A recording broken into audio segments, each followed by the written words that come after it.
maamulka dowladda hoose ee degmada Carmo iyo qaar ka mid ah guddiga gacanta ku haya dhismaha jaamacad laga hirgelinayo degmada Carmo ee gobolka Bari ayaa bilaabay banaynta wadooyinka soo gala dhulka jaamacadda laga hirgelinayo oo ku yaala bariga magaalada Carmo. mas-uuliyiinta maamulka degmada Carmo iyo guddiga gacanta ku haya dhismaha jaamacaddan ayaa u mahad celiyay mulkiilayaasha bagcadahoodu ay dhex mareen wadooyinka loo furayo jaamacadda, waxaana ay sidoo kale codsadeen in laga qayb qaato dhismaha jaamacad ay yeelato magaalada Carmo ee gobolka Bari. taagan tahay odayaashii iyo maamulkii degmada iyo dhammaan ay joogaan waxaan ugu talagalnay wadada tan inay noqoto wadada ugu istaandarsan oo ugu quruxda badan in muxuu ahaayay halkan laga soo dejiyo wada weyn oo 20 ah laamigana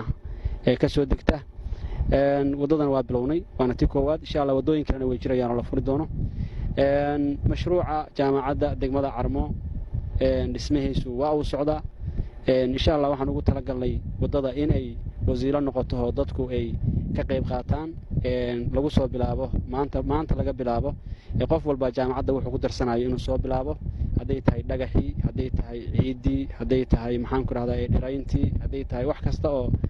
muxuu ahaayay horumar ah oo jaamacadda lagu sameeyo jaamacadda warbixinteeda horay baan media u gelinay iyo qaabkeeda dhulka ay ku fadhido waa dhinac walba waa 1 kilomitir waa jaamacad weyn oo mustaqbalka ummadda Soomaaliyeed wax badan ka tari doonta. jidku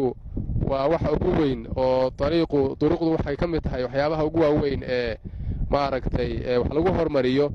ama ha noqoto deegaan ama ha noqoto waxaan ku ilaahdaa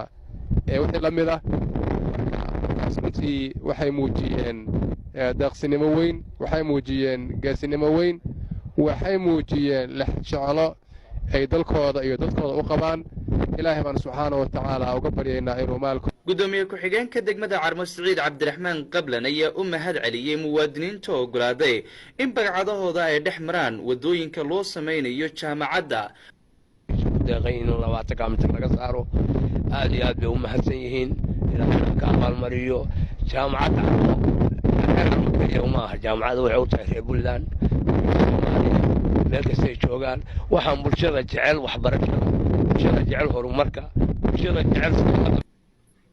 waa isku tashi bulsho oo lagu doonayo dhismaha jaamacad ay yeelato magaalada Carmo ee gobolka Bari taasoo kol hore ay isla meel dhigeen maamulka iyo bulshada qaybaheeda kala duwan. maxamed bare Saciid Maxamed Dadaal warar iska iyo muqbaahiyaha dawladda Puntland